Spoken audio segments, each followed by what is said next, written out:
Pink. Pink is a colour that does not get a lot of love in the watch world, but hopefully today that's going to change, because I'm going to be showing you the Islander ISL-132, a cotton candy pink watch. Now before you click off thinking this is only for women, I can tell you now that real men can wear any colour watch, so stick around for the whole video. Now just to be clear, LongIslandWatch.com has sent me this watch to review, but they're not a channel affiliate nor sponsor, therefore they have no editorial control over the video, so anything I say in this video is my own thoughts and not suggested by them. That being said, this would not be possible to make this video without having their contribution of giving me the watch to review, so I want to say thank you to LongIslandWatch.com for letting me borrow this watch to review. But now, let's go to the specifications. So now jumping into the specifications of this watch, we have a case diameter of 38mm, a case thickness of 11mm, and a lug-to-lug distance of 44.5mm. It has a 20mm lug width, which is very good for changing straps onto, and just the set of dimensions in general is very nice to see on a dress watch. It's going to fit most people's wrists, being a 38mm, and it is on the smaller, thinner side as it is a dress watch.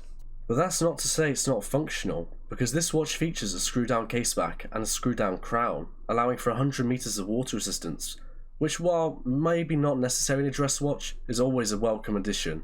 It also has an exhibition display caseback, allowing you to see the movement hard at work, and yes, that is sapphire crystal on both the front and the back of the watch, which is great to see at this price point.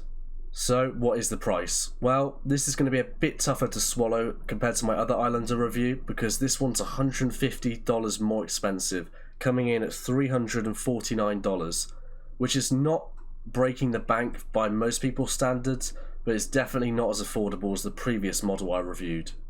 So what does your money actually buy you in this watch? Well, starting off we have sapphire crystal, which is the hardest type of crystal there is on the market, making it really hard for you to scratch this watch and actually making the watch last a lot longer compared to mineral crystal or acrylic. Furthermore, the crystal is actually coated with anti-reflective undercoating, as well as being a flat crystal means that you're going to have very minimal glare from the sun and you're going to have no viewing distortion when looking at the watch from different angles.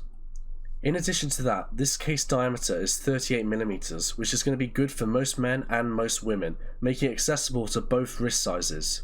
And something you get on this watch which you didn't on the ISL-97 is a bracelet. There was no option ever on the ISL-97 to upgrade to a bracelet. It was a leather strap or nothing. And as you've probably seen on my review on that watch, the leather strap wasn't very good.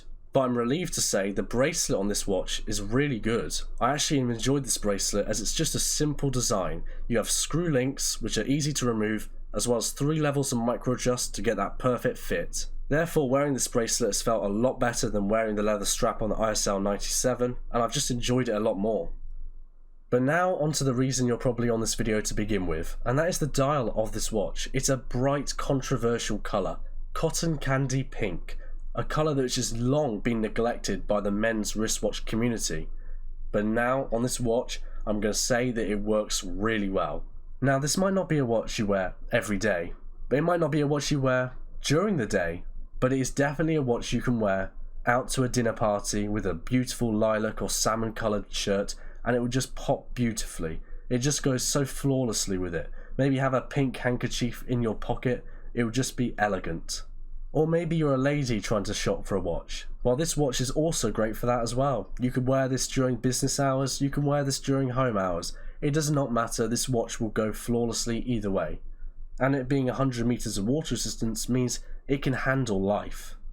Now, as I'm sure we're all aware, perfection does not exist, so there are going to be a few cons to this watch. Now, I'm glad to say none of these are big deal breakers, and instead just small critiques that I found while owning the watch for this review.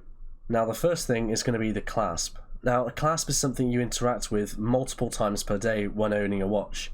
You have to open up the watch to put it on, you have to then seal it onto your wrist, open it up to take it off, and then seal it again back onto whatever it is you're storing it in. So you have to interact with this piece more than any other part of the watch, and that means it's important to have a clasp that operates well and feels good to operate every time you do so, because it's something you're going to have to do quite a lot when owning the watch. And unfortunately, I have to say the clasp on this watch is just not adequate.